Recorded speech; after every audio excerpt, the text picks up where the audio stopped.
গতকাল থেকে আজ পর্যন্ত হাতিয়া উপজেলা 11 নং নিজুমদ্বীপ ইউনিয়নে জোয়ারের পানিতে প্লাবিত এবং পুরো নিজুমদ্বীপের বিভিন্ন জায়গায় পুরো নিজুমদ্বীপে সব জায়গায় পানি, বসতবাড়ি হইতে মানুষের দরজা, তারপরে যে রোডঘাট সব ভেঙে চুরে একাকার এবং মানুষের গরু মহিষ সব কিছু তছনছ হয়ে গেছে।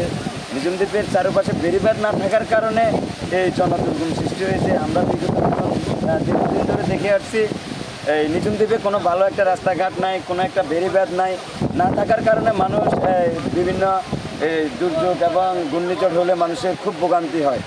সকাল থেকে কিছু মানুষ আপনার আশ্রয়কেন্দ্রে আশ্রয় নিয়েছে, এখন পর্যন্ত কিছু মানুষ বাড়িঘরে আছে। আমরা সার্বিক পরিস্থিতি দেখতেছি।